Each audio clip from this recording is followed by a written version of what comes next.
অনেক দিন আগে এক গ্রামে একজন গরিব রাখাল থাকত। প্রতিদিন সকালে সে ভেড়ার পাল নিয়ে দূরের মাঠে চলে যেত।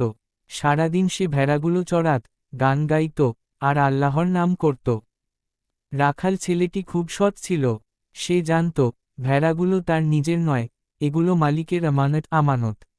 তাই সে সবসময় খেয়াল রাখত, যেন কোনো ভেড়া হারিয়ে না যায়। একদিন গ্রামের এক ধনী লোক রাখালটিকে পরীক্ষা করার জন্য মাঠে এল। লোকটি বলল, বাবা, তোমার কাছে অনেক ভেড়া আছে, আমাকে একটা ভেড়া দাও, আমি তোমাকে অনেক টাকা দেব। তোমার মালিককে কিছু বলতে হবে না। রাখাল ছেলেটি কিছুক্ষণ চুপ করে থেকে বলল, না, আমি তা করতে পারব না। লোকটি অবাক হয়ে জিজ্ঞেস করল, কেন পারবে না? তোমার মালিক তো জানতে পারবে না। ছেলেটি মুচকি হেসে বলল, হ্যাঁ, আমার মালিক হয়তো জানতে পারবে না, কিন্তু আল্লাহ তো সব দেখেন। তিনি জানেন আমি কি করছি। আমি যদি ভেড়া চুরি করে দিই, তাহলে আমি মানুষের নয়, আল্লাহর কাছে অপরাধী হব। লোকটির মাথা ঝিমঝিম করতে লাগল। সে ভাবল, আহা, এই ছোট্ট ছেলেটি আমাকে বড় শিক্ষা দিল। সত্যিই, আল্লাহ সব দেখেন।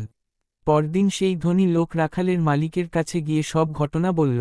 মালিক ছেলেটির সততায় খুশি হয়ে বলল, তুমি শুধু আমার ভেড়াগুলোর নয়, আমার হৃদয়েরও রক্ষক। তারপর সে রাখালটিকে পুরস্কার দিল এবং সবাই তাকে সত্যবাদী রাখাল নামে ডাকতে লাগল।